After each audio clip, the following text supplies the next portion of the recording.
Fly into the moon, let me play among the stars. Let me see what spring is like on Jupiter and Mars. In other words, hold my hand. In other words, baby, kiss me. Fill my heart with song, and let me sing forevermore. You are all I long for, I worship and adore. In other words, please be true. In other words, I love you.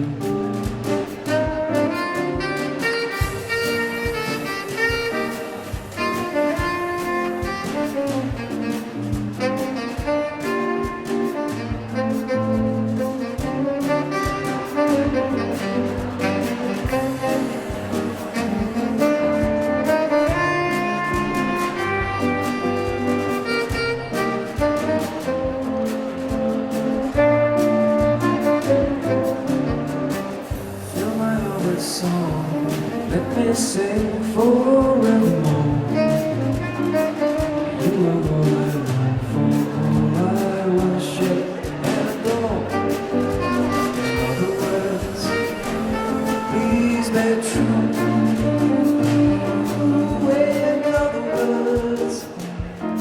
In other words, I love you.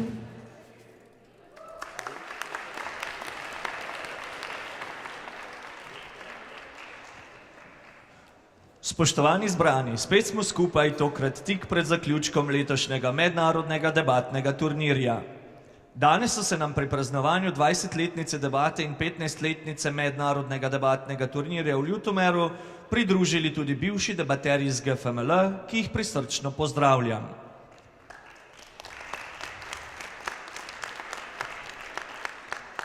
Dear all, here we are again, this time nearly closing this year's International Debate Tournament. I'd like to warmly greet GFML ex-debaters who have joined us today to celebrate the 20th anniversary of debate in Ljutomer and the 15th International Debate Tournament in Ljutomer in a row.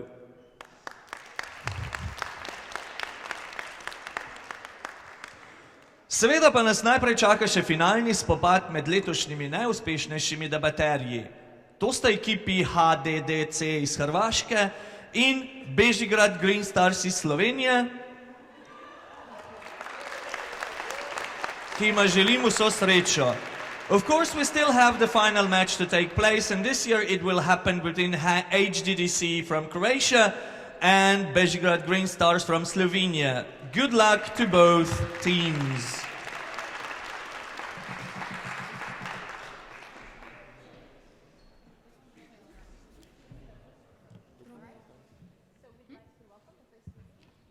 Can we just, is this on?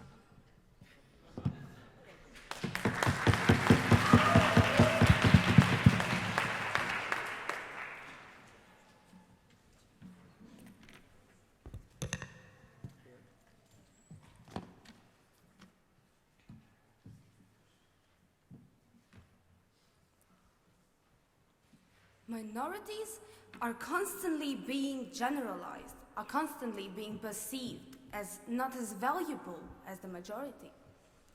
Minorities are constantly not getting jobs that the majority is getting, not getting paid as well as the majority is, and having problems with human contact considering the perception that we have in the society.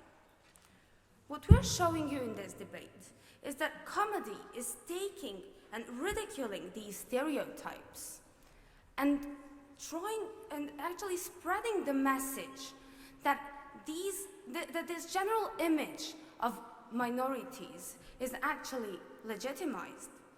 Now, first off, we're going to show you how poking fun at minority stereotypes is actually harming minorities, both because because of them being constantly oppressed by the majority, we're showing you that they don't feel well once that you're making fun of something so important as their identity. We're also going to show you how we would boycott such comedy shows, because we believe that by boycotting, by not listening to such comedy, by not viewing such comedy, and by having no media coverage in such comedy, we would achieve benefits for these minorities. We would improve the societal perception of these minorities. No, thank you. Now, we're going to present you with 3 substantive points.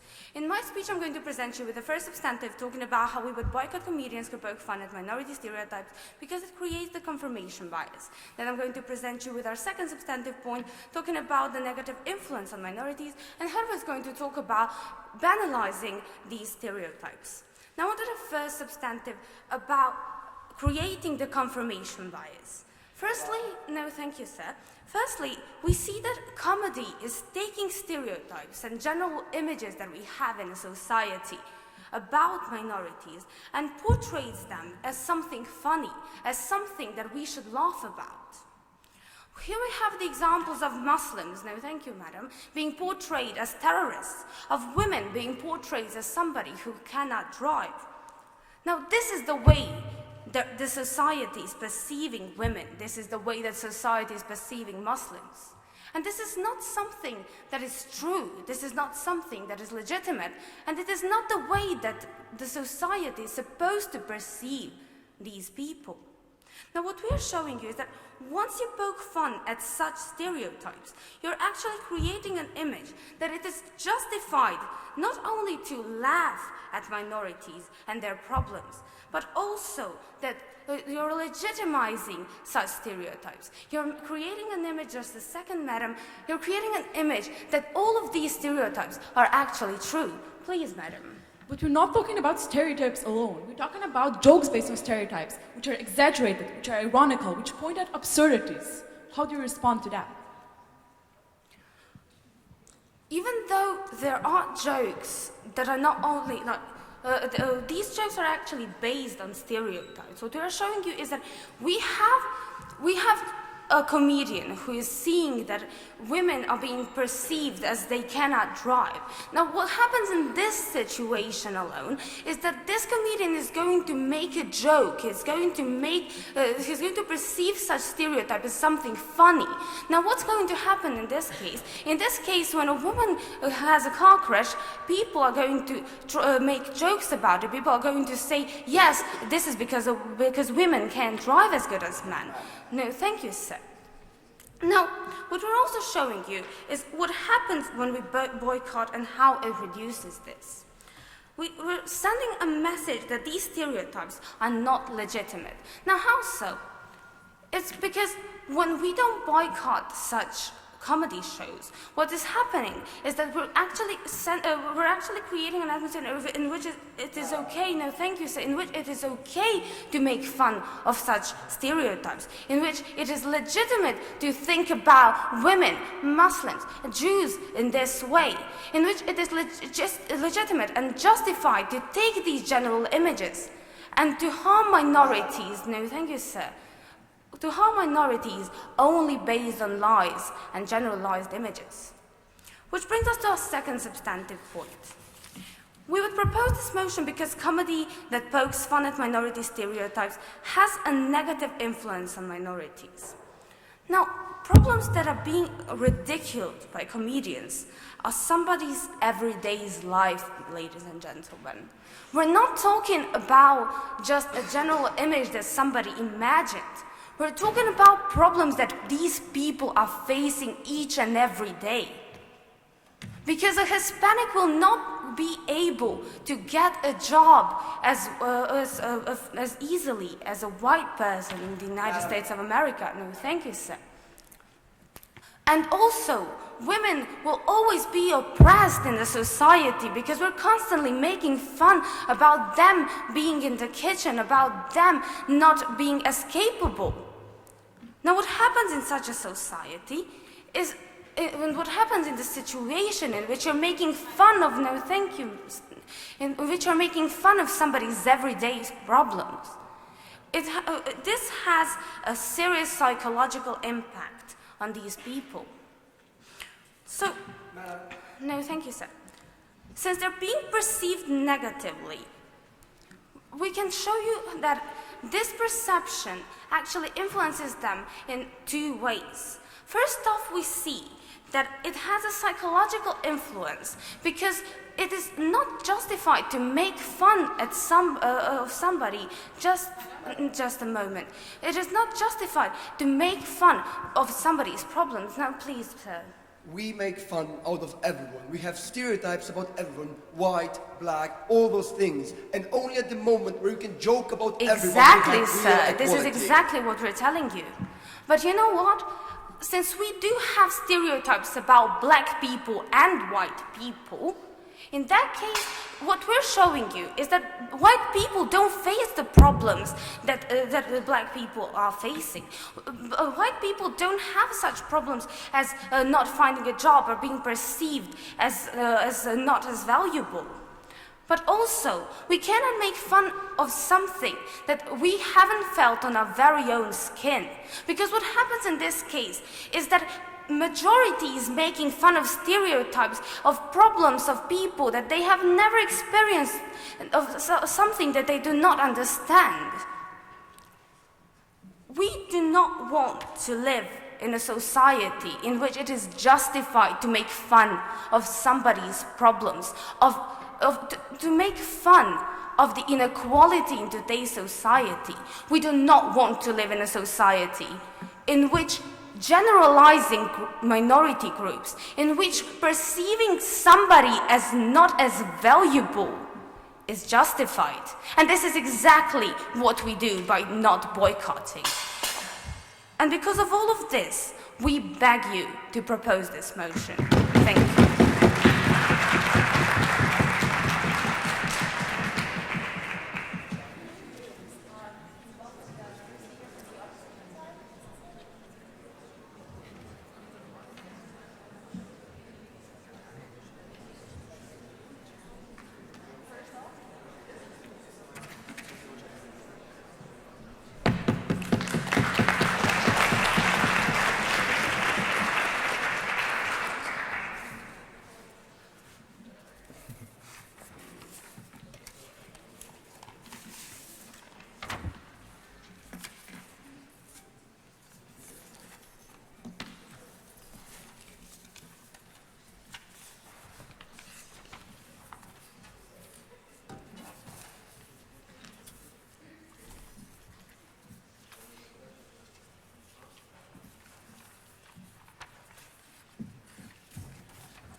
Yes? Dear panel, dear audience, stereotypization can help us openly deal with issues, can rather help us to face the issues head on rather than politically suppress them. It helps us recognize social problematics and remove the sting from it. We'll so prove to you why this is the case in three main arguments we're going to make.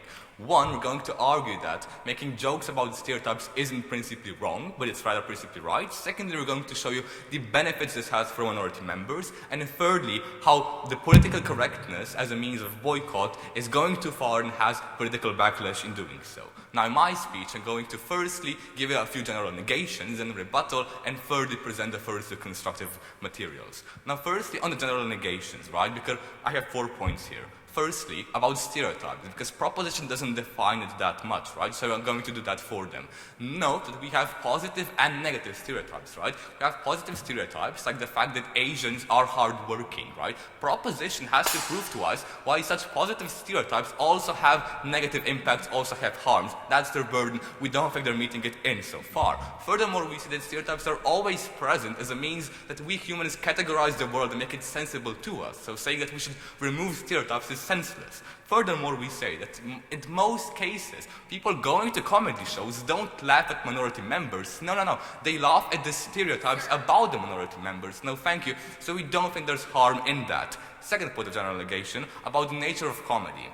Because the comedy here is a very crucial thing. So that comedy can build tension and then release it at the end of the joke, right? We see that comedy can connect people through means of exaggeration, through means of absurdities and ironies. I mean, of course, not all Hispanics are rapists. That's clear to everyone. We say that comedy has the effect of connecting it. Fourthly, note proposition doesn't prove us the problem and how they're solving it, right? Saying minority members are discriminated is regardless or not they're going to solve it, right? We don't know how making fun out of minority members is exacerbating their condition, and we don't even know how boycotting is going to, no thank you, solve it. Furthermore, we see it has even counterproductive effects. Two of them. So that one, covering up the symptom rather than the disease is not effective. If you cover up the stereotypes, that doesn't mean that there are going to be more stereotypes or they're solving discrimination. And secondly, with the comedians operate in controversy, and after you make a boycott, they're going to be even more likely to make more radical jokes about the stereotypes because they're going to be even more inflamed to do so because of the popularity. Now on to the negation of their arguments. In the first speech, they make really very little points but they try to camouflage. Sorry. Firstly, they said that we're legitimizing making fun of the minorities by these stereotypes, right? They said we shouldn't that we shouldn't laugh about the problems of minorities. Okay, few ideas we see. Firstly, we can make fun out of anyone, regardless whether they're a minority or majority. That's the principle we stand behind in today's debate. So that secondly, yes, we do want to make fun of minority stereotypes because it has positive benefits. And in the integration and inclusion, you're more likely to understand the issues that the minority member is facing when you hear the absurd joke about it.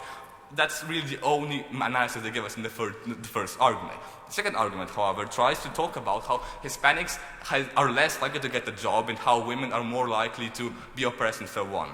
Their panel, no, the argument doesn't stand as it is right of now because there is no link whatsoever between minority jokes or stereotypes and them being like really oppressive and having actual tangible impacts. Proposition, if they want to win this debate, no thank you, they have to prove us tangible harms and how they're solving it. They aren't doing this insofar. The case or proposition in this debate doesn't stand insofar. Now, before moving to the constructive, please. Dear panel, recognize that we're talking about already oppressed groups within our society and the majority poking fun at them, at their existing problems, over-exaggerating them, and repeating stereotypes within society. That's something that you have to deal with and haven't dealt with so far. Thank you very much. That's exactly our second constructive. Now moving on to the first argument about the principle we stand behind. 4 layers of analysis here. 1, so that only being able to joke about minorities means you're treating minority members equally, right? So that at the moment at which you're allowed to make a joke about a minority stereotype is when you're actually supporting equality. We don't want people to not make jokes about minorities because they're minorities per se, right? When this kind of approach is patronizing to them, it's like, you minority members, you can't stand up for yourselves, here we won't joke about it. No, it's not equality, not the principle we support. Second layer of analysis, how we're preventing stigmatization of minorities. We said we are marginalizing minorities and making them appear as though they are somehow different or special when we aren't allowed to joke about it, right? When you aren't allowed to make a joke about blacks or Hispanics because they're special, you're stigmatizing them. You're pushing them to the margins of society. You're marginalizing them. We think that is incredibly counterproductive and isn't helping them integrate into society better. Thirdly, we say we are creating a taboo topic out of it because you're not allowed to talk about it. Something touchy, something special. Why are minorities so special here? We don't want this kind of taboo. We want the conversation to flow. We want to talk about the issues. No, thank you, because fourthly, it's crucially important because people might feel there is some truth behind these taboos and behind these preventions, right? They might say, maybe there's a reason I'm not allowed to make a joke about blacks. Maybe it's because they are violent. Maybe it's because they are such drug dealers and so on. We don't want people to make that kind of conclusion, which is clearly absurd. The impact of this argument is that we principally don't think there's anything wrong with making jokes about minority stereotypes. Now on to the second argument about the inclusion of minorities into society. Firstly, we claim that we improve integration and inclusion of minorities by being allowed to joke about them. We have 3 layers of analysis here. 1, we are breaking barriers of minority stereotypes, right? We say that people approach members of minority groups with predisposition to negativity because of their marginality. It's subconscious, right? When you see a black person, you're more likely to be kind of afraid than when you see a white person, right? How do we improve that when having jokes? When having jokes, the nature of comedy is such that it makes you laugh about the absurdity. You're like, when you see a black person, person, no thank you, we say it's more likely that you're going to be remembering of a joke that you once saw, right? We say it's more likely you get actual common laughing matter but which you can both relate, both you and him. You can be like, oh yes, it's absurd, here we connect, here we're equal, we're not that different at all, right? This is incredibly beneficial because it allows us to break barriers that are created by society. It helps us connect and understand each other better. Second layer of analysis, how irony and absurdity have the effect on the joke. So the nature of comedy means that you realize certain absurdities and ironies within the stereotype, right? Clearly, stereotypes are ridiculous and absurd because they are homogenizing a social group. But comedy makes you realize the absurdities and ironies of it, therefore effectively resolving this stereotype, right? In that sense, we see that jokes about minority stereotypes can act emancipatorily by people noticing how outrageously absurd they are, by making them notice, oh, like it's a stereotype, of course it can't be real, therefore the people who the stereotype is about aren't that different from me, it acts inclusively and integratively. And third layer of analysis is that even minority members joke about themselves, right? We see the progressives and activists who outside of comedy act to create integration, to fight for rights of women and blacks. They see comedy as a means of achieving emancipation. Namely, Amy Schumer making jokes about women and Chris Rock making jokes about blacks. These are both members of the oppressed minority, and they make jokes about the minority themselves because they recognize that it has beneficial impacts on the inclusion, on the integration of minorities. For all those reasons, dear Madam Speaker, I'm very proud to oppose.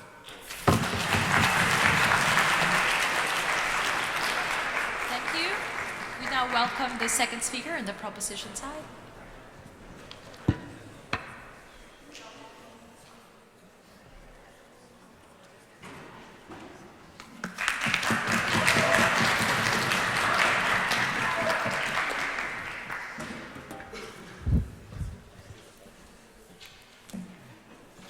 The situation that black people are facing in the US, that Roma people are facing in Europe, and that people with disabilities face all over the world is horrendous. That's why our social strategy of solving these problems needs to include everything at our disposal. And that includes boycotting people who profit from the weakness of others. And that means tackling both the root cause and both the symptoms and the disease. This is the strategy we need to have in order to thoroughly dismantle things such as racism, such as sexism, or homophobia. Now, what we're going to prove to you is that laughing and not boycotting these comedians and being okay with this kind of comedy is morally wrong and substantially harmful to minorities.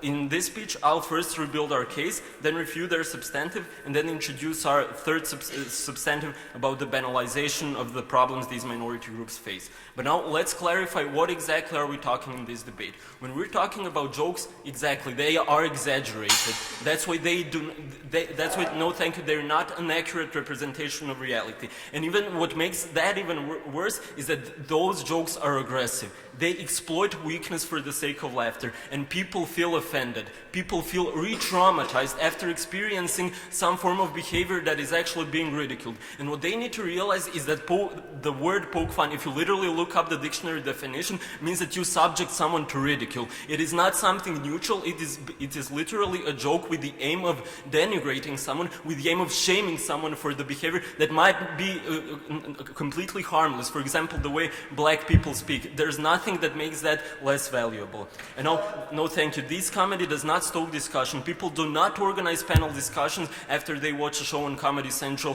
where a sexist comedian is having his show. That basically doesn't happen. And regarding comedians, let's characterize them. They do not understand the problems these minority groups face, and they get financial benefit from their privilege. They get financial benefit from actually exploiting the weaknesses of others. And regarding the stereotypes, they are often neutral. For example, they use speaking habits of someone, eating habits of someone, or appearance, which are neutral, and use them to shame a minority member. It uses them to shame the very identity of the people who are most vulnerable in our society.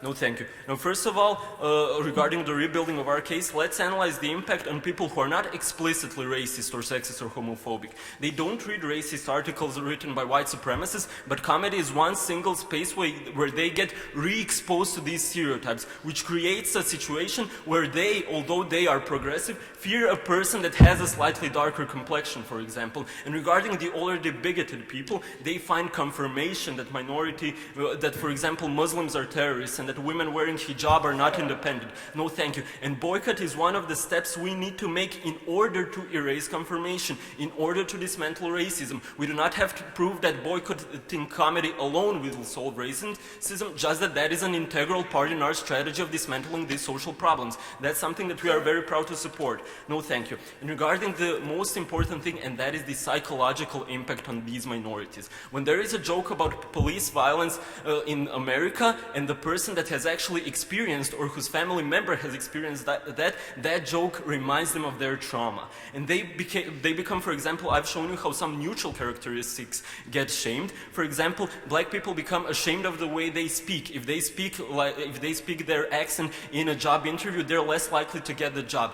This comedy is one of the things that our society does that creates substantial harms for those minority members, and that is something that they're pushing us to prove, and we are proving substantial harms that they do not occur only through comedy, but boycotting this kind of comedy is an integral part to dismantle these very important social problems. You can. Would you please respond to our argument about how jokes about stereotypes can act emancipatory? Yeah.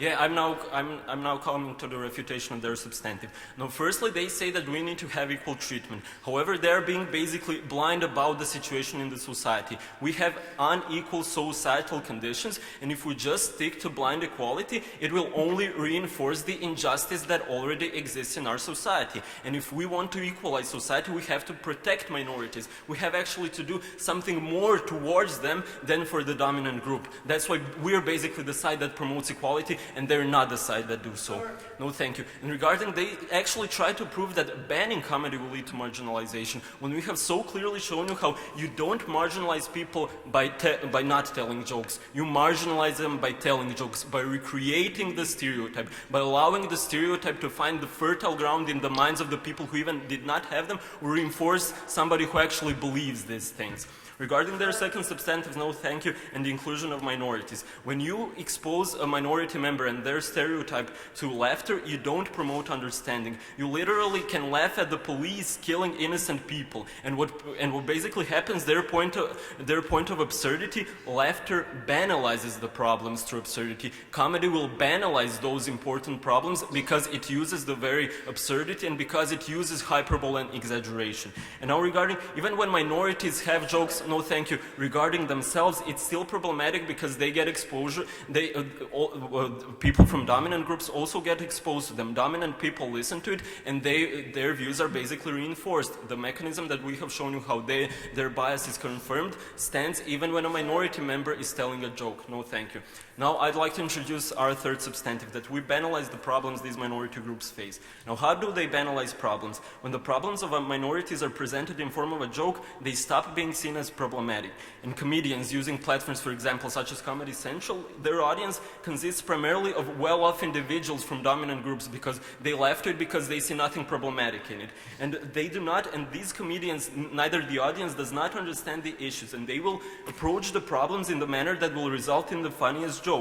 And basically, minority groups members are reduced to caricatures that black people are drug dealing criminals. Now, why is this a reason enough for us to boycott? Minority problems are very significant. They are complicated, and they require a lot of attention and a lot of professionalism in dealing with them. And now, currently, a lot of discourse, no thank you, for example, about Roma people in Europe, is occupied by banality and very offensive jokes.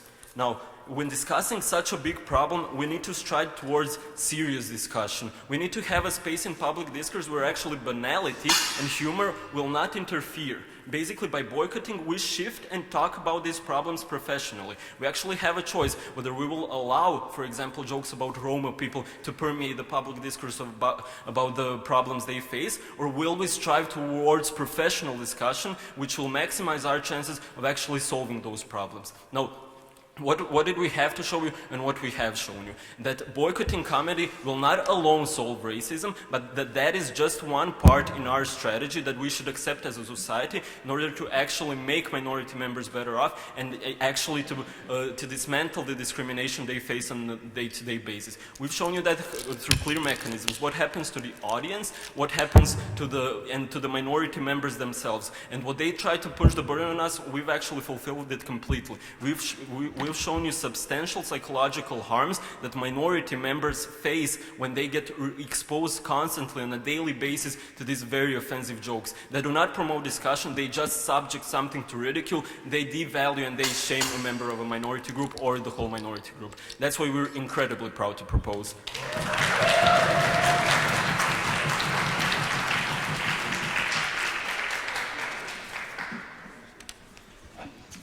Thank you. We now welcome the second speaker from the opposition side.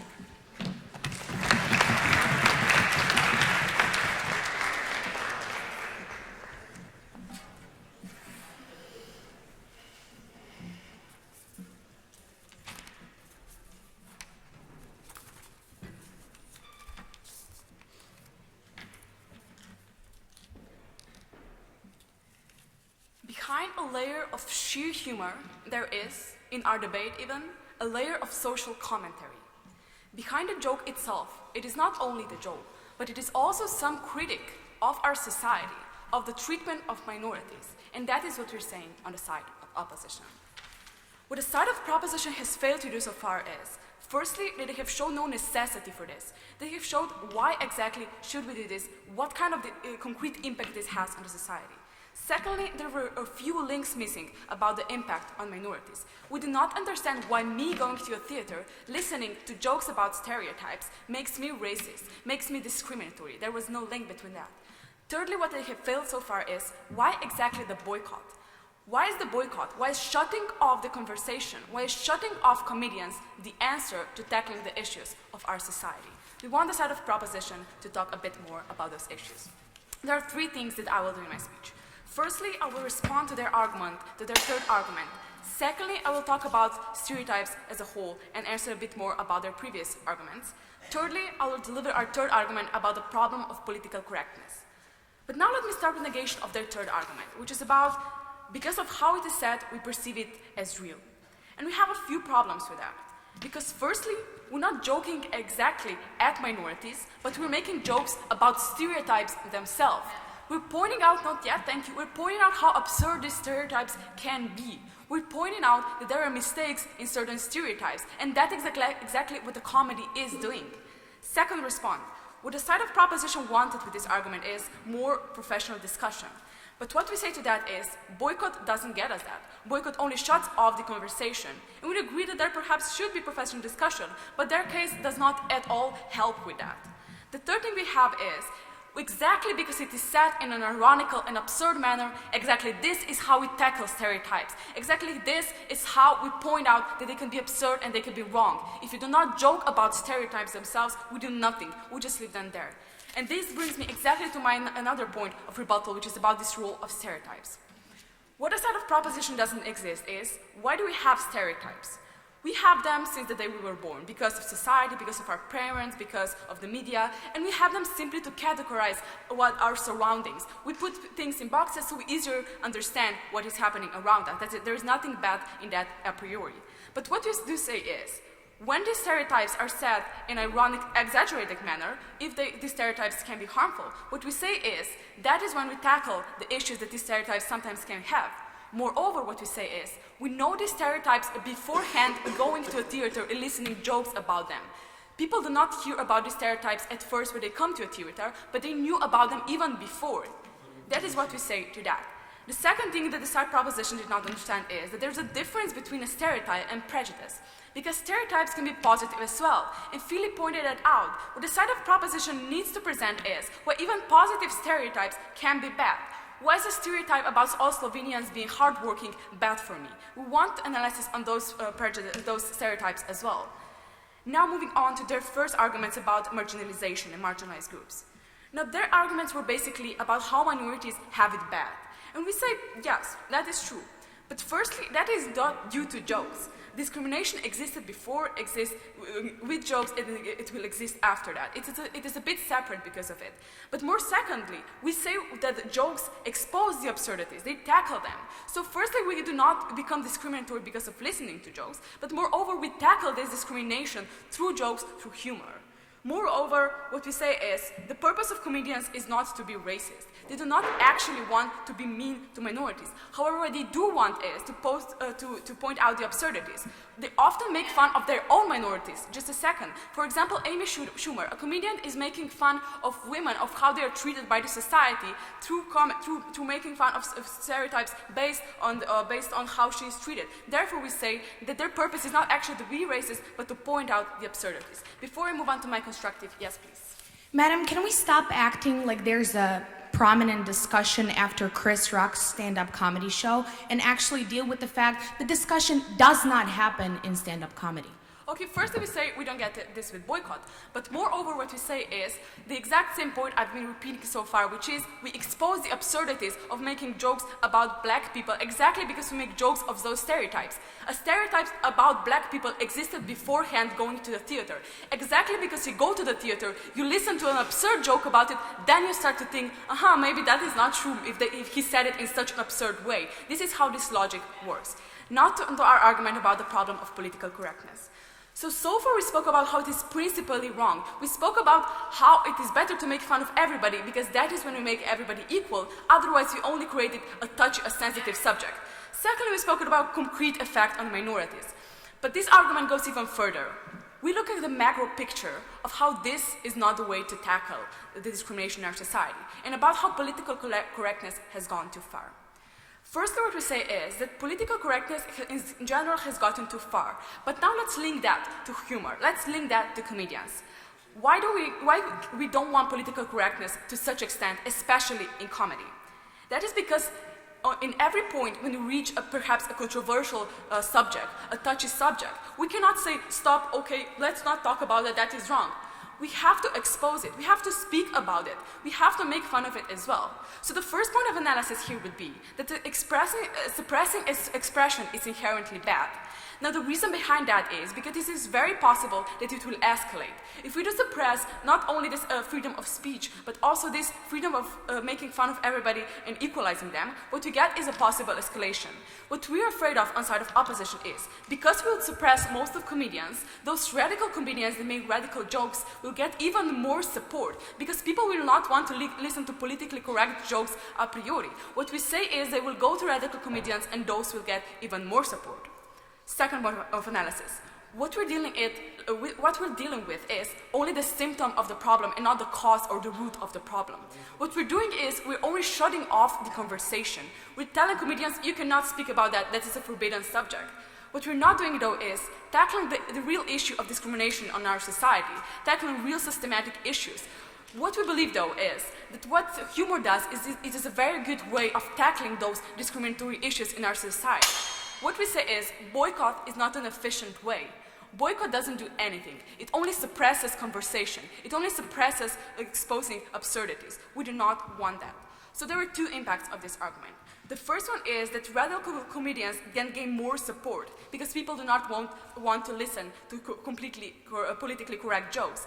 Secondly, what we get is we do not do anything at all. What we say is we only deal with some sort of consequences of an issue and with nothing concrete, with no roots at all.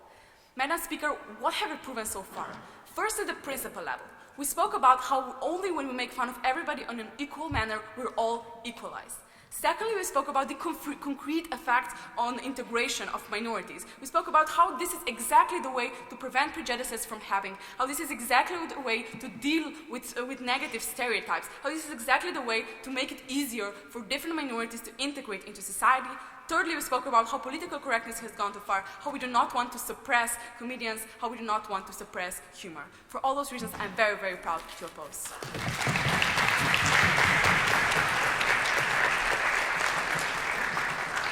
Thank you. We welcome the third speaker from the proposition side.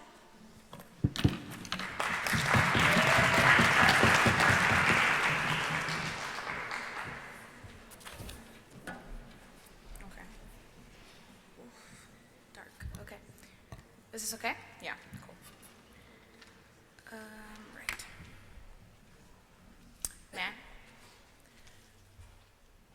we as privileged white kids doing debate might not feel the impact of poking fun at minority stereotypes, I bet you that minorities do. And basically, this debate comes down to one key question. Does comedy harm minorities? And that's something the side proposition already successfully proven. That's why I'll deal with this debate by tackling three key issues. Firstly, I'll talk about the impact on minorities. Secondly, I'll talk about what sparks discussion and who gets better discussion. And thirdly, I'll talk about the wider impact on stereotypes within our society. Okay, let's deal with this first analysis talking about minorities, right? Here they tell you that, oh, but we make fun of everyone. But Madam Speaker, note that not everyone is an oppressed minority living in a society where the majority has the right not only to promote stereotypes, but then also to laugh at stereotypes the majority themselves created. We don't believe that saying, oh, but we make fun of everyone, we should not privilege, we should not make these minorities privileged by doing this, is analysis enough for us to believe that minorities should be poked fun at. Now, secondly, we tell you that already we recognize that minorities are stigmatized within our society. But moreover, they're even more stigmatized under the side of the opposition. Now, why is that? Because by not boycotting comedians who poke fun at minority stereotypes, you're actually legitimizing laughing at minority problems. Here you need to recognize that we are laughing at minority problems because these jokes are not based on something that came out of nowhere. These jokes are based on these people's everyday life. So thus, you're not only laughing at their stereotype, but you're also laughing at their lifestyle, at their culture, at everything that makes their identity. Now, how is this legitimization happening?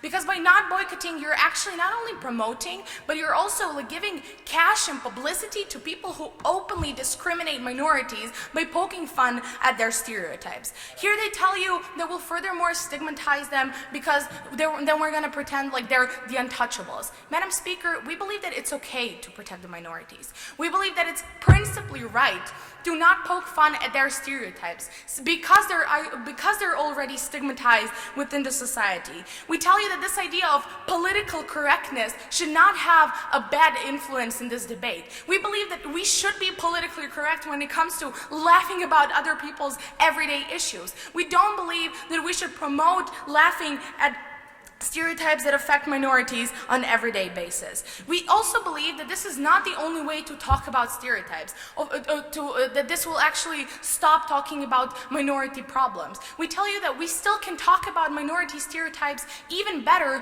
once you stop poking fun at them, but I'll furthermore analyze that in the second point. Now, as I already explained, these are jokes that are based on real-life situations, and we have this problematic that in comedy, not everybody understands that it is a joke, and the fact that something is over-exaggerated isn't a good thing. We tell you that because it's happening in comedy, and this is where people actually perceive things that are said as something, as they try to portray it as something not serious. We tell you that this is where the subconscious legitimization of stereotypes happens. We tell you that in this environment, when you feel safe, when you tell yourself that, oh, I'm just here to laugh at Chris Rock's show, that's when you subconsciously get these stereotypes more in your head. But before I get into this point about discussion, Philip. Clearly, neither side is solving stereotypes completely. That means this debate turns only to the point of which side proves more benefits for minorities. Can you explain to us why inclusion doesn't happen more with jokes about stereotypes? Yes, we tell you that we are actually, look, in order to win this debate, we don't have to tell you that we're solve stereotypes. We have to tell you that it's wrong to make fun of people who are already oppressed. We have to tell you that only this legitimizes furthermore stereotypes in the society. Now, that's something that we've been proving on so far. Now, secondly, let's talk about this discussion. Please, madam, let's stop pretending like there's an actual discussion after a stand-up comedy show. That's not what happens. People come, they grab a beer, they laugh about black people jokes, and then they go home. They don't think about it, they don't question the stereotypes, they take them as they are. They laugh about them, and then they go back to their privileged white lives and don't think about black minorities and other people who are oppressed and who are being poked fun of at these comedy shows. Now, we also have two clear mechanisms why this is not happening. Firstly, as I already explained, because of this nature of comedy that I just explained, and secondly, because poking fun at stereotypes, these jokes don't look like they're pointing out the problematic of stereotypes. No, the joke wouldn't be funny if you're just sitting there talking about how stereotypes are a problem in the society. That's not how these comedians work. These comedians work on the principle that they're taking something serious as stereotypes and turning it into something funny. Now, this leads to the second thing. This is the banalization of problems within the society. We tell you that in order to have discussion, in order to deal with stereotypes smartly and reasonably, then you need to perceive stereotypes as problems. And that's not something that comedy is doing. By allowing comedians to poke fun at minority stereotypes, you're legitimizing this idea you're confirming this idea that those are not real problems that need solving. And secondly, we tell you that since you stigmatize minorities by telling them that they're not worthy enough, by laughing at their everyday lives, that's when we tell you that minorities are less likely to cooperate and to deal with this public discussion because they're being stigmatized, because they feel like they don't belong with the majority, because of these stereotypes, and the fact that majority is stigmatizing them even more by putting themselves in a stronger position by laughing at them at their daily problems. Now, thirdly, let's talk about stereotypes, Madam Speaker. Here we tell you that stereotypes are inherently bad, whether they're positive or negative, but note that most of the comedians use negative stereotypes, use something that offend minorities inherently. Now, even if they were positive, let's take them on the highest ground, we still believe that stereotypes are something negative. Why? Because stereotypes generalize a whole community of people. You cannot describe every single individual, every single Muslim person by a stereotype. No, that's why we say that they're inherently bad.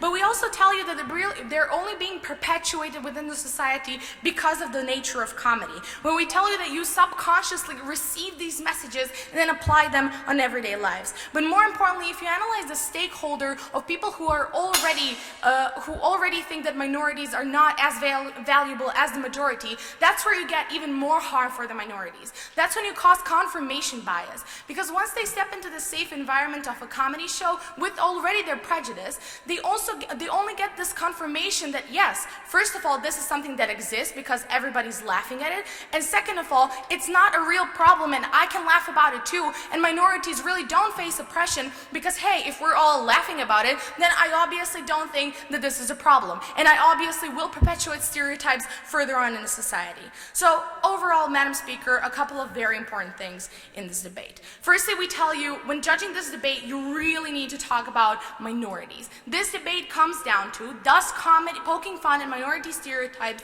cause or not cause harms to the minorities? This is the side of proposition. This was side of proposition successfully proven.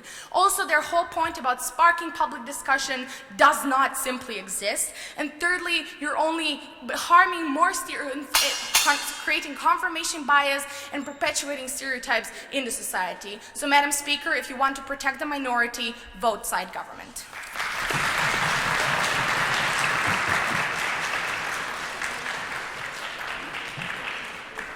Thank you.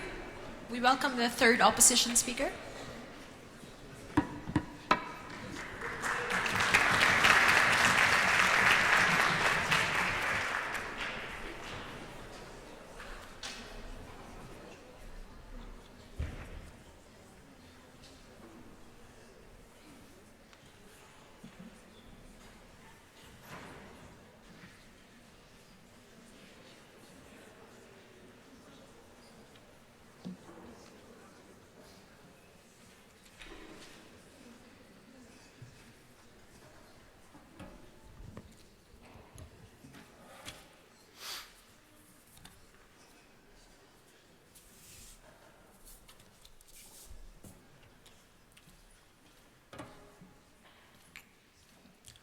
Madam Speaker, the road to hell is paved with good intentions.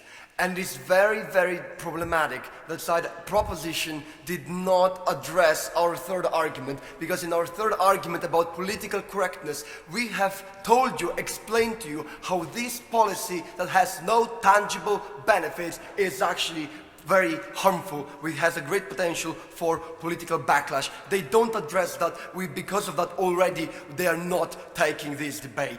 In order to finally convince you why side opposition is proving their burden, I shall have 4 points of speech analysis in this last speech that I'm going to have at this tournament. First question, first point.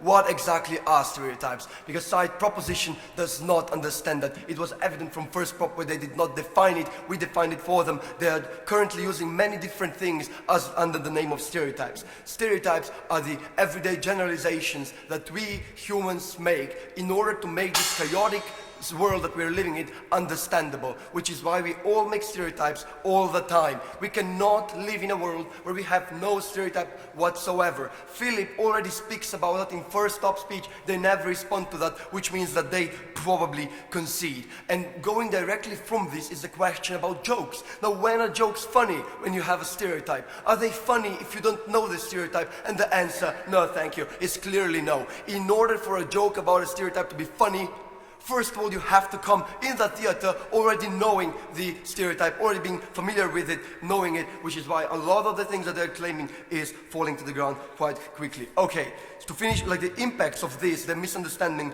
are three. First of all, they're not changing a lot. The impact that they have on the jokes itself are, it's quite marginal. There's no real link where they speak about the jokes and how harmful these jokes really are. And let's be realistic. If we have jokes about stereotypes in a theater, how many people feel insulted because of that one joke? Like, realistically speaking, not very much. Second of all, about the boycott, already in first op, we challenged the boycott, asking, is this really going to have such tangible benefits? The answer is no. They never respond to that. They never provide any links explaining to us why the boycott is so serious, is so good. Second of all, we talk to you about, we say that they're mostly speaking generally about generalization and stereotypization and discrimination. They're not addressing the joking part enough. Majority of their argumentation is well and sound only when you're speaking generally about discrimination, and even so they do not provide much. And finally, about positive stereotypes, only in third prop they started speaking about it when we say yes, homogenizations. When we are proving that this does not happen when there are jokes, we are taking this as well. Okay. Second point, the point about the principle. They start off with an argument where they tell you that you cannot make jokes about the discriminated majority because this is bad. Very poorly explained, thoroughly negated by Philip, dropped down the bench by side proposition. And we say, okay, we explain once again, jokes are building tension, releasing tension. Their jokes are about pretty much everyone. They're using stereotypes about white people, poor people, black people, so on and so forth. This means that our first argument gains importance and gains relevance, because in our first argument we tell you that it is very important that we also allow jokes about minorities as well.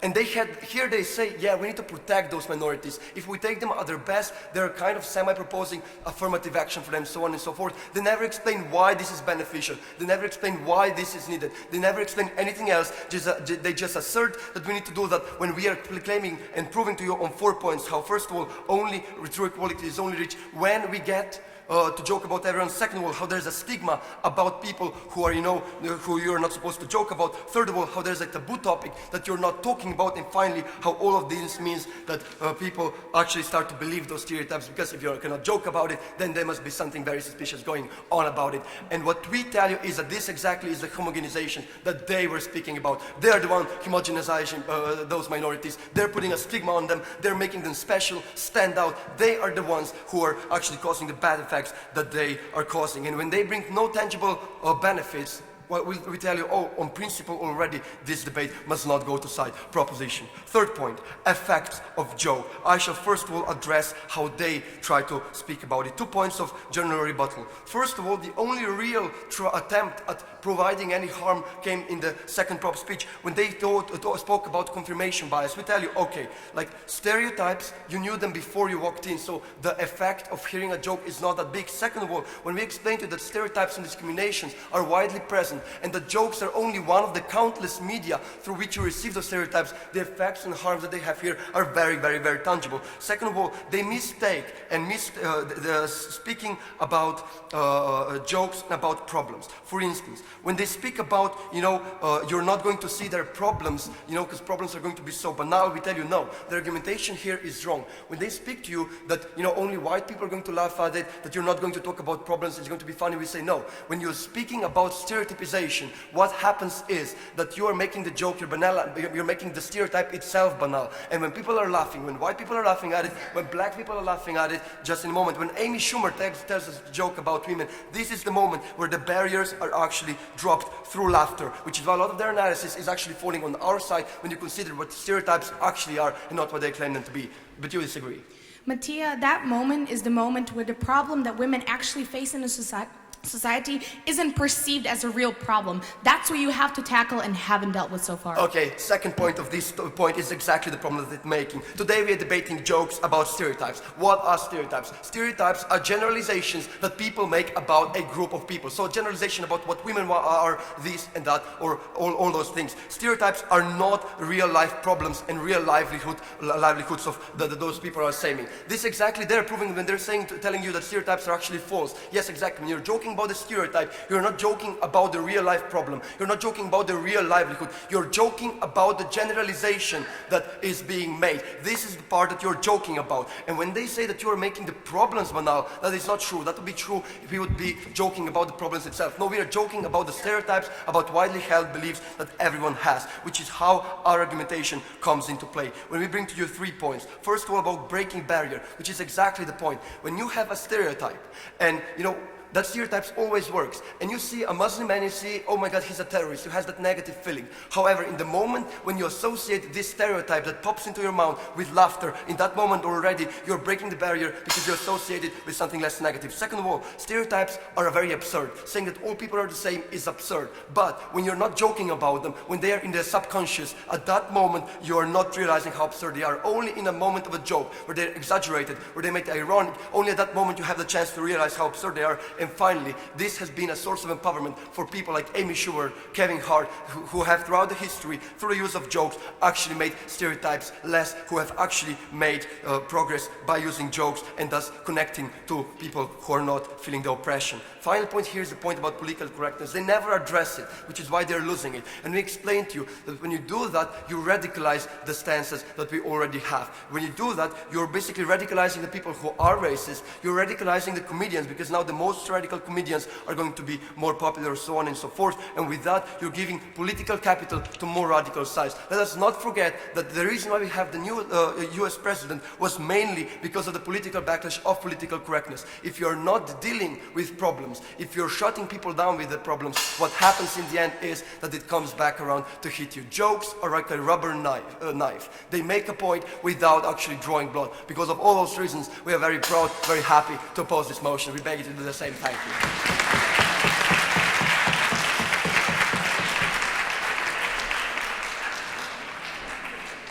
Thank you. We invite the reply speaker from the opposition side.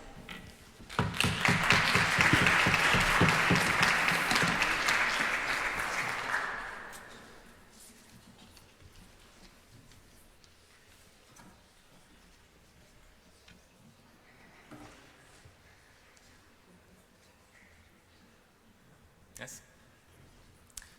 Dear audience, we in opposition realize that minorities have it bad, and we agree entirely. But we do think, however, that proposition basing their entire case on that is not really enough for them to take this debate. They should have engaged more on what it really means to make a joke about a stereotype of it, what it really means that it's in the act of the comedy, and what it really means on the principle level. I'm going to show you how they lost the debate on three key questions. Firstly, which principle here is it more important? Secondly, is it really effective to boycott? And thirdly, where are minorities more emancipated? So first about the principle. We give you a clear principle from the first speech on in which we say to you that equality is really being able to joke about everyone, regardless of ethnicity, regardless of whether it's a minority or not. Because our proposition here is patronizing minorities. What they're really saying is, you minorities, you can't stand up for yourselves, you can't fight, that's why we'll fight for you. We think that's an abhorrent approach to solving the issue. We think minority members are completely capable of doing them by themselves, right? Furthermore, in the third argument, that explains to you why political correctness here is a crucial problem, because it doesn't really solve anything, it really covers it up until it explodes like really radical comedians or like really radical Donald J. Trump. Note that they never really respond to the third argument, never in their entire argumentation or the entire speeches. We think they lose it as a matter of that solely. Now what's the principle on their side of the house? You say they want additional rights for minority members, right? We think it's kind of patronizing, yet again, Madam Speaker, because we agree that minority members have it bad, but I think they're really masking the problem here. They're saying minorities have it bad, that's why we won't joke about them, because it's helping. No, if you want to help them have discrimination, you should have systemic approaches to solving that. Like simply saying we won't joke about it and camouflage it, mask it by saying, oh, we're really doing something, is really abhorrent. You're masking the problem, you're not doing anything, you're squirreling out the problem. Okay, that cleared up. I think the principle clearly goes to our side of the house. Secondly, about effectivity. We show you that the boycott isn't an effective tool to do so. Never from the proposition do we hear, well, what does it mean, how will it work, why do people do that, or what effect will it have. They don't analyze it thoroughly enough or at all, right? We tell you that boycott doesn't work for various reasons. We tell you that one, people don't take jokes seriously, right? They go to the theater to see a comedy act with stereotypes in themselves a priori, right? So it's not like they're getting new ideas there. Secondly, they know it's comedy because of the context in which it is said, because of the absurdities that the comedian says it, because of the context in which the comedy is performed. We tell that furthermore, it's really going to be ineffective because covering up the symptom rather than the disease is not doing anything, so therefore the effectivity, none. That implies, Madam Speaker, that all the benefits they try to make are like diminished a priori because they never prove how it's going to be effective. Therefore, all the benefits about discourse and dialogue and whatnot fall simply by the fact that they never prove to you how it's going to be effective or why should we care about it. Now thirdly, where are minorities more emancipated? In our second argument, we show you how through means of one, breaking barriers, two, ironic approach to issues, and three, minorities members who are political activists, note you, joke about themselves so as to convey the political message, which they never respond to, is the means by which you emancipate minorities. Madam Speaker, note that we asked them this question in a POI 2 times, and never do they directly respond why it's not true. Never do we hear that response why this is not true. We think they're dodging the issue, we think they're dodging the argument. They say, however, that we're banalizing the problem.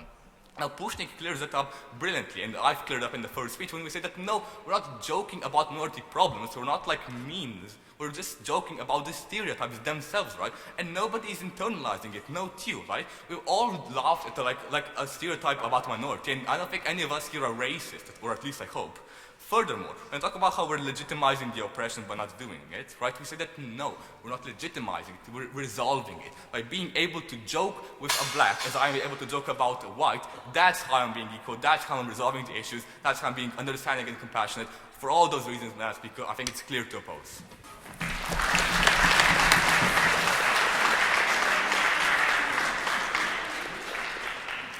Thank you, and we welcome the last speaker of the debate.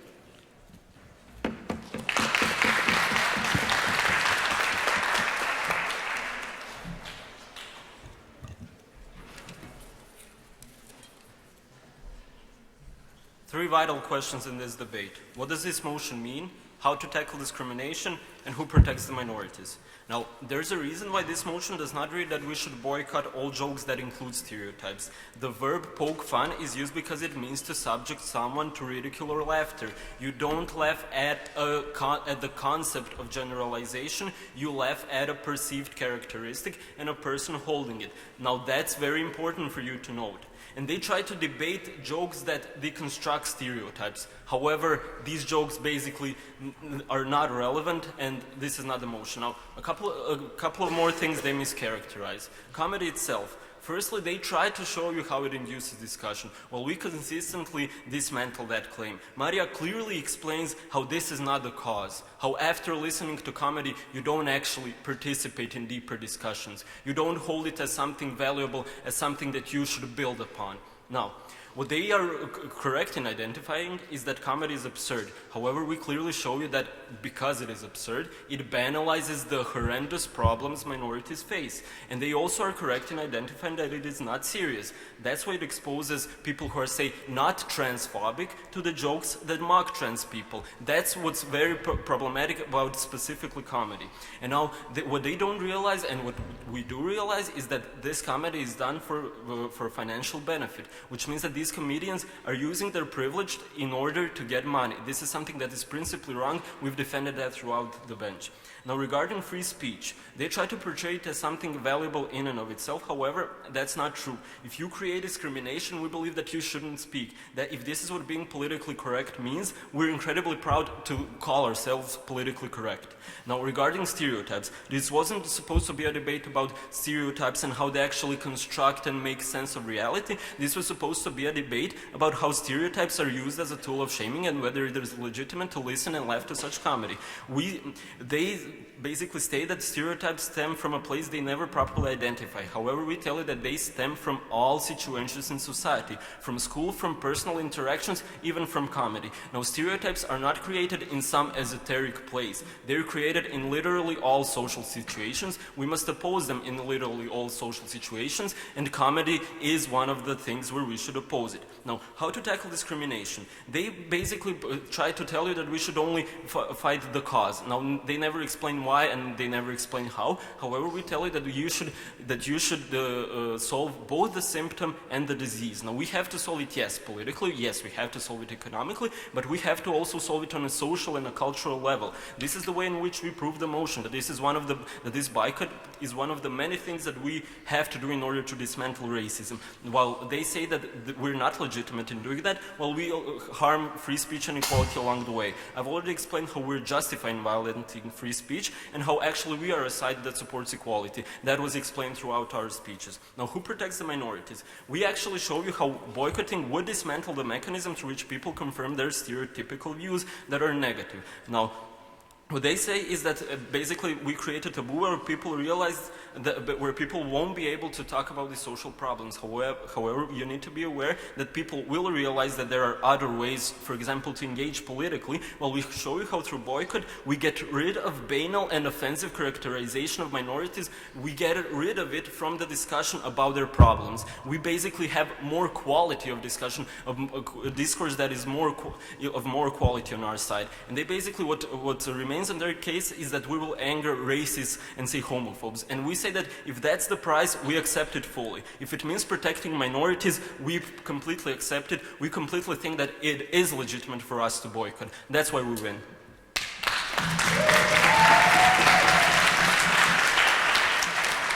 Thank you very much to both teams, and I invite you to cross the house.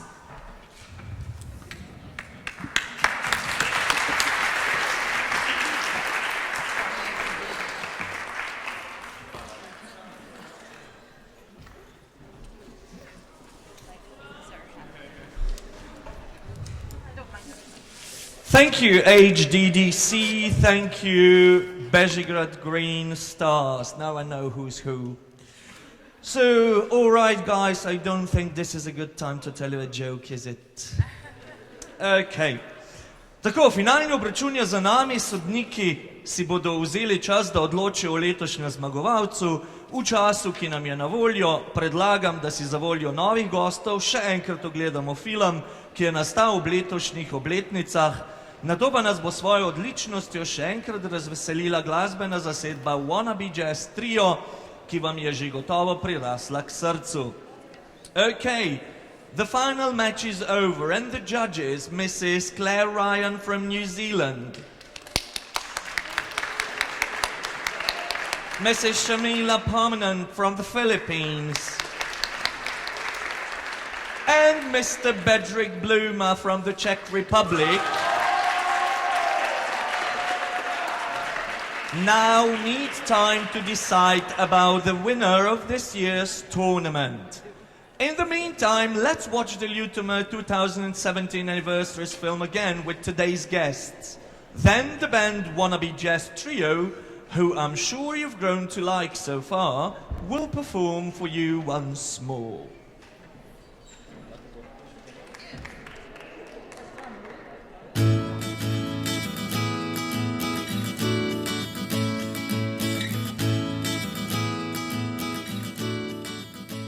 To naju je enkrat daljnega leta 1997 vprašala naša bivša dijakinja Manja Klemenčič. Pa naj bo, sva rekli in se je začelo. Ko sem bila študentka v 3. letniku, sem bila na študijski izmenjavi v ZDA. In na mojni univerzi tam sem se priključila debatnemu krožku in pričela prvič v življenju tudi tekmovalno debatirati. Po svoji vrnitvi nazaj v Slovenijo sem želela debato predstaviti tudi svojim kolegom na univerzi v Mariboru. V istem času pa so tudi na Zavodu za odprto družbo razmišljali o tem, da bi pričeli z programom debata na srednjih šolah. In tako smo se nekako našli jaz, na eni strani prva slovenska debatorka in na drugi strani Alenka Makuc iz Zavoda za odprto družbo. In Zavod me povabil, da bi postala sokoordinatorica tega programa. Moja prva predstavitev je bila na gimnaziji v Ljutomeru, ki je moja gimnazija, in še vedno se spominjam čudnega občutka, ki sem ga imela, ko sem predstavljala debato s svojim bivšim učiteljem.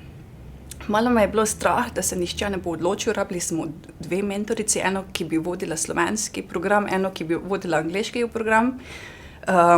Učitelji so imeli veliko vprašanj, tudi nekaj pomislekov, kako to, da morajo učenci predstavljati tudi teze ali zagovarjati teze, v katere ne verjamejo.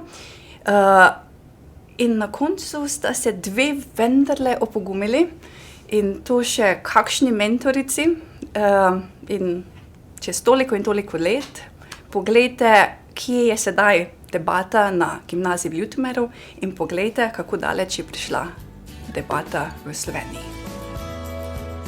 Že naslednje leto smo organizirali prvi mednarodni debatni turnir in poleg slovenščine začeli debatirati tudi v angleščini. Takrat še v formatu Karel Popper je 70 debaterjev, od tega 40 iz tujine, razpravljalo predvsem o pomenu družine pri vzgoji otroka.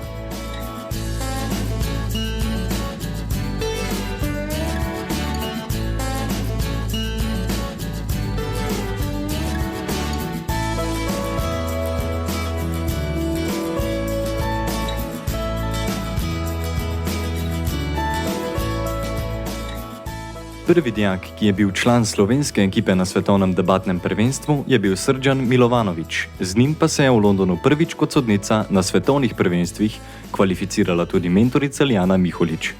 Za Srdjanom so Slovenijo v Združenih državah, v Singapurju, v Peruju, v Južni Afriki, v Grčiji, v Turčiji, v Walesu, v Katarju, na Škotskem in v Nemčiji predstavljali Anja Šerc, Leon Žunec, Staša Tkalec, Vanja Vrečič, Monika Sobočan, Zoran Fijavš, Živa Antolin in Urh Lukman.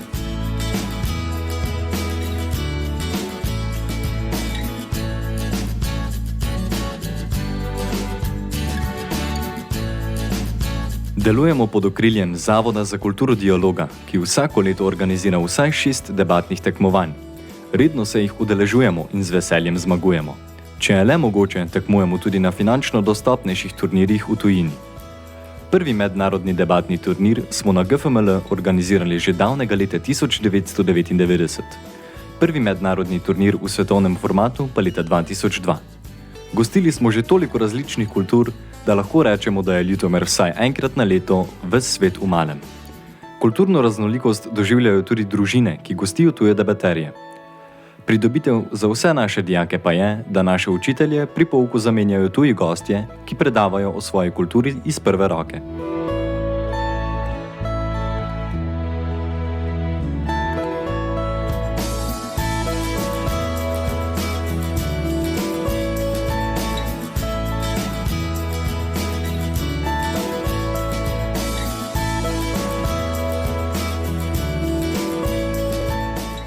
Z intenzivnim raziskovanjem in zbiranjem podatkov ter z javnim nastopanjem postanemo debaterji vsestranski.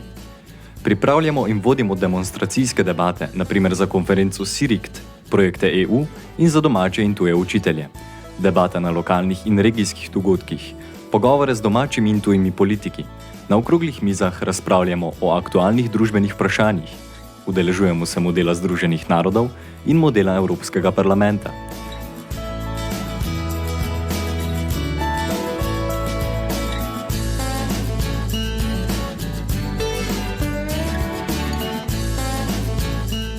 Sodelovali smo tudi na ameriški volilni noči. Pogosto pa smo aktivni v medijih. Na nacionalni televiziji smo sodelovali v razvedrilnih oddajah Dobra ura z Akijem. Na oddajah Tekma smo debatirali o aktualnih družbenih temah. Na Pop TV smo pred volitvami postavljali vprašanja našim politikom. Na radijskem nacionalnem debatnem tekmovanju Gimnazijum pa smo aktualni prvaki.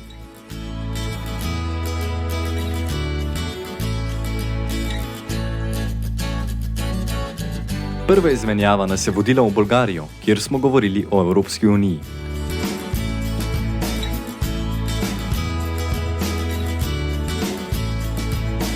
Sodelovanje s srednjo šolo v Clermontu nam je pripeljalo debaterje iz Združenih držav, ki so tekmovali na našem turnirju in pozneje uživali v kulturnih razlikah. Nas pa so povabili v Los Angeles, kjer smo izkusili besedo veliko v pravem pomenu besede.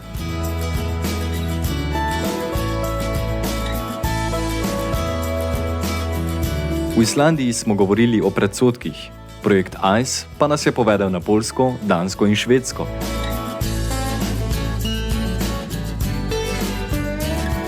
V Nemčiji smo debatirali o vrstniškem nasilju, v Srbiji pa o Evropi brez meja.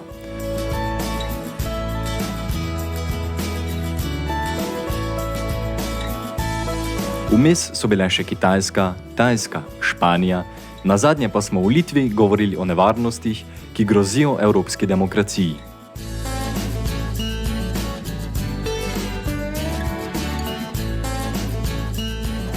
Osnove debate so argumentacija, petki preživeti v šoli, visoke pete in kofein. Zaradi debate sem izboljšala svoje kritično razmišljanje, hkrati pa doživela neverjetne izkušnje in spoznala izjemne prijatelje. Naučili smo se kletvice v vseh tujih jezikih, pisati argument 20 sekund pred samim govornim nastopom z litrom vode in lekadolom. Naučili smo se spati v sakojih, prav tako pa tudi prepričevati druge in ugotovili, da je kava zelo dobra pomoč. Veš, da si debaterka, ko imaš namesto običajnih pogovorov o fantih, pogovor o ameriškem volilnem sistemu in zvezi NATO. Z debato sem razširila svoje obzorja, spoznala sem veliko novih prijateljev in ne smem pozabiti, spila zelo veliko kave. Debata je super, ker se naučiš zelo dobro argumentirati svoje zahteve in tako prepričaš svoje starše. Debaterji, zavračamo globalizacijo, smo zaveščeni o zdravi prehrani. No ja, gremo v McDonald's. Nemogoče je postaviti mejo med resničnim življenjem in debato, ker vsak debater kaj kmalu ugotovi, da je svet ena sama kaotična debata.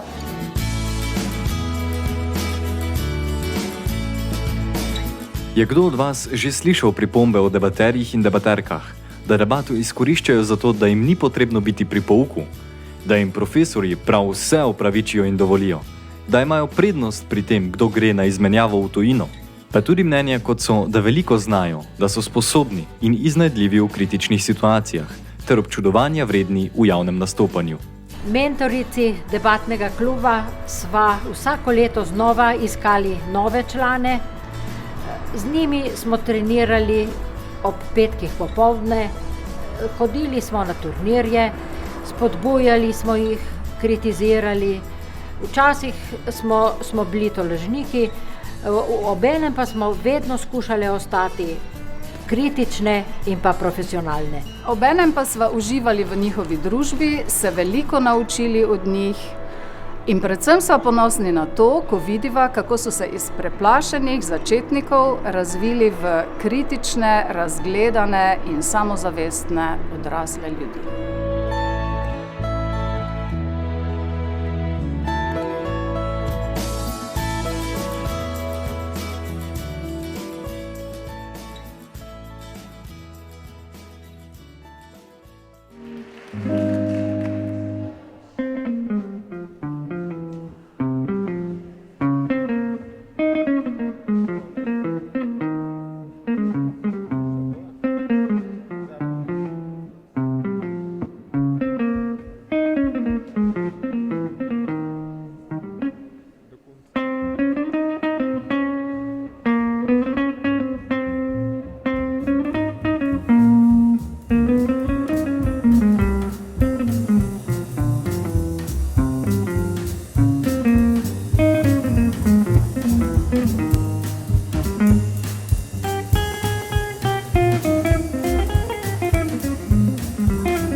congratulate both teams.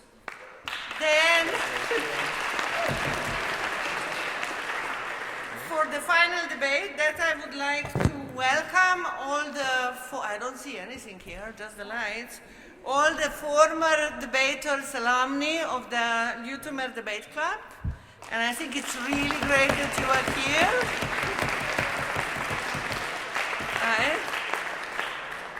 It's really great that we have this celebration this time, 20 years, 15 years of the tournament. And because after we announce all the winners and something, people will probably not be interested to listen a lot of me. I would just like to tell that I'm extremely proud, happy and moved that this club is working for so long, so continuously, and I will not go further because we had the opening ceremony talking a lot of nice things about school and everything. I would just like to, and this goes specifically to the alumni of the Debate Club of Ljutomer, next year in 2018 we are hosting Croatia, mainly Croatia, but also a little Slovenia. We are hosting the World Schools Debating Championship, and one day will happen in Ljutomer. That would be July.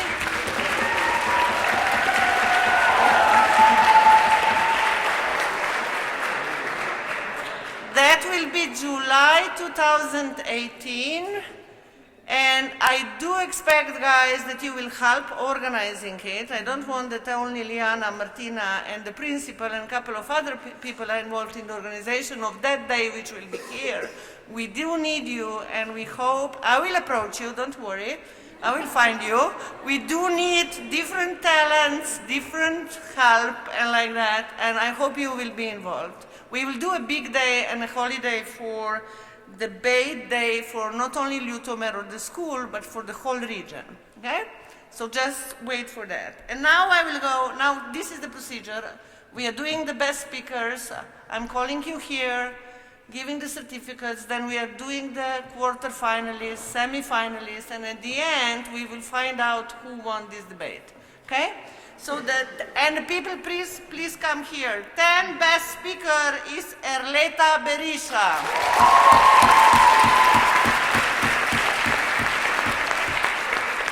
Okay. I will call fast so that we don't wait. Yeah, okay. Erleta, are you here? Okay, come.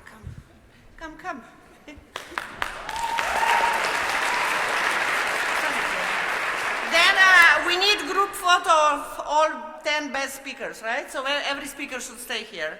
9th speaker, Filip Kuroshec.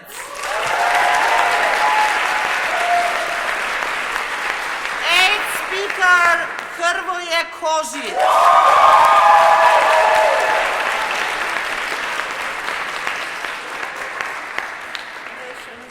7th speaker, Timofej Kožuhov.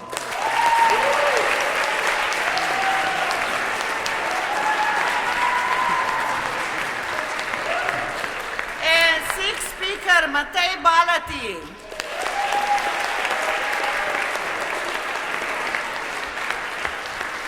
Timofej, Matej, Monsieur, come. Yeah, the same team, huh? Yeah, okay, congratulations. 5th speaker, Matija Pušnik.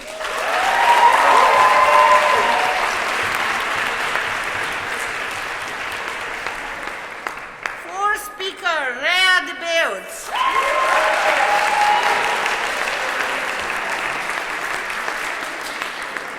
3rd speaker, Maria Jarnja.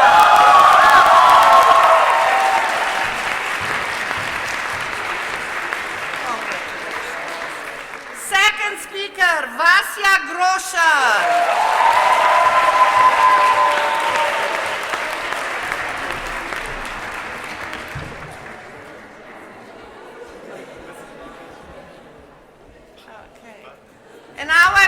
'll the principal of this Gymnasia Franca Miklošića Ljutomer, because we have a statue also for the best speaker of 15th International High School Debate Tournament Ljutomer, who is Iza Jermal.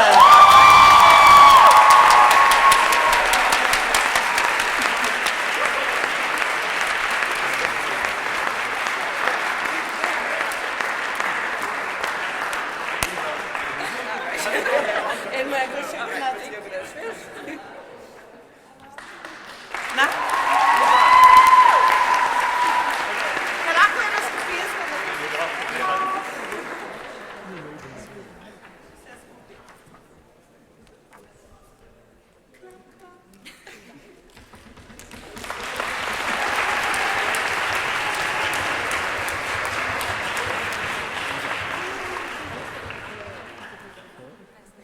Okay, now quarterfinalists. And these are semi. These are semi. Quarterfinalists, logos.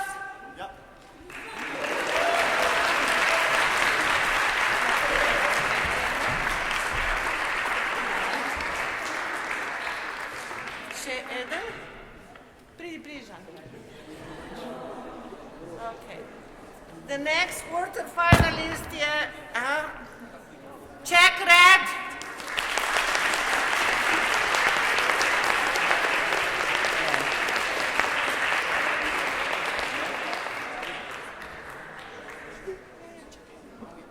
Each gets the one, and you need to make a copy for the coach to introduce the coach.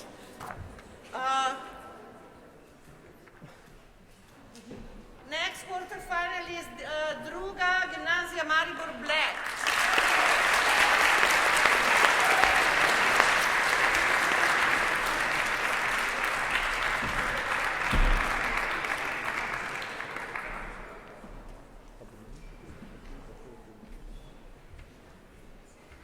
Come, fast.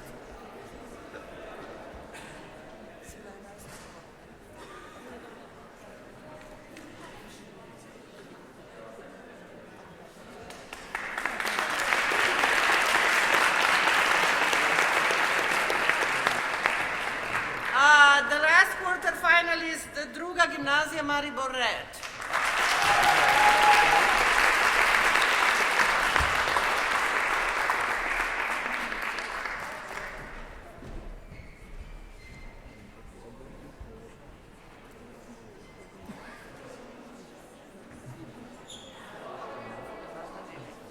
Okay.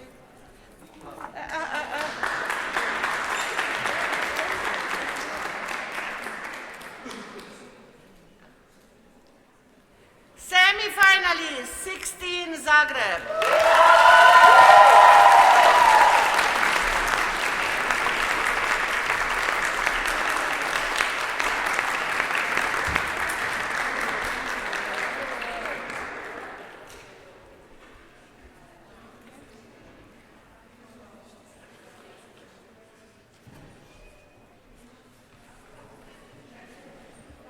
And Bežigrad.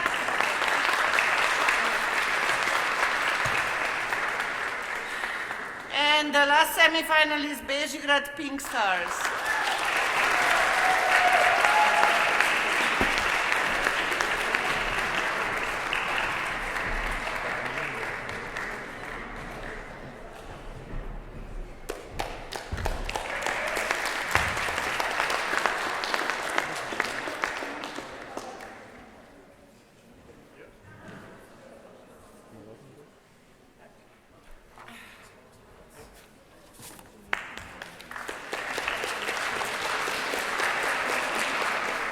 Okay, before we go to to find out who is the winner, I would like to thank a couple of people. We didn't really speak about it. One is Alyosha, who is running the tab.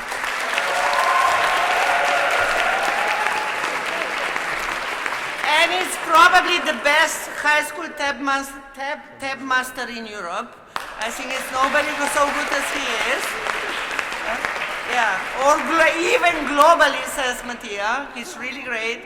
And then I would like to thank two of my friends, Claire Ryan, who came from New Zealand the first time to be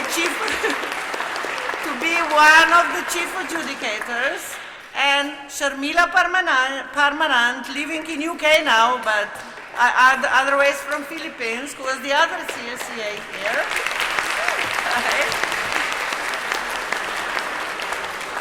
And I would like to call Sharmila to disclose the decision and explain the reasons why one or the other team won. I don't know who won.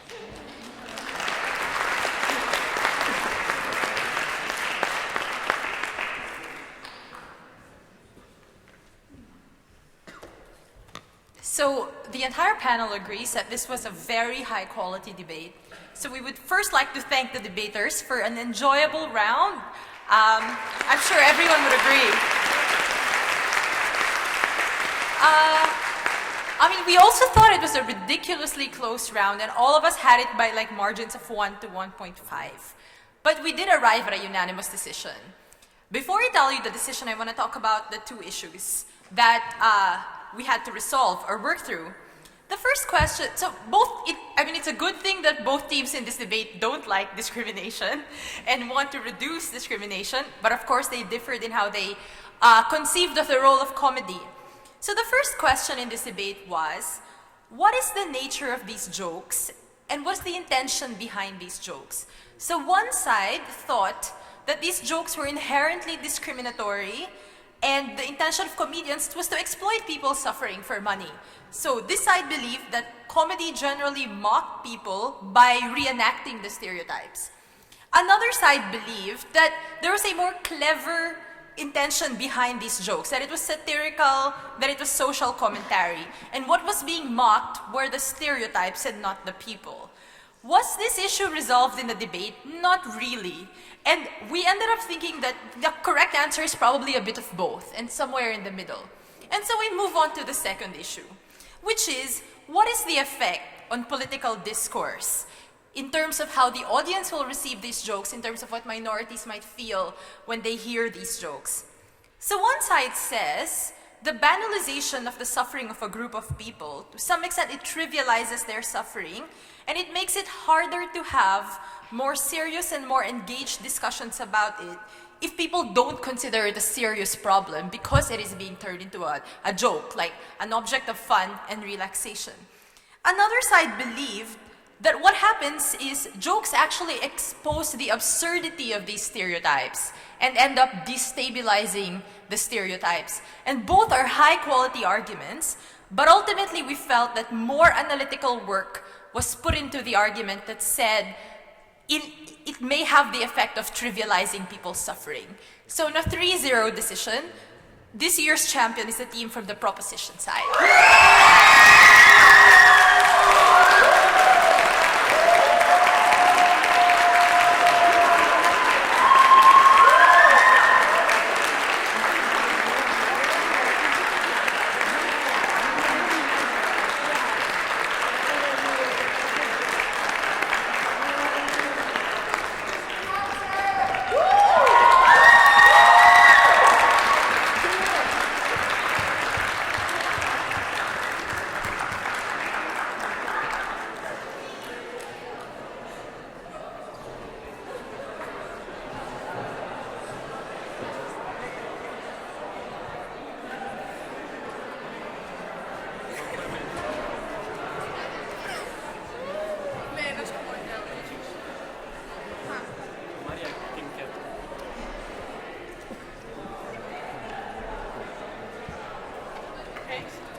Sedaj nam je preostala samo še ena stvar.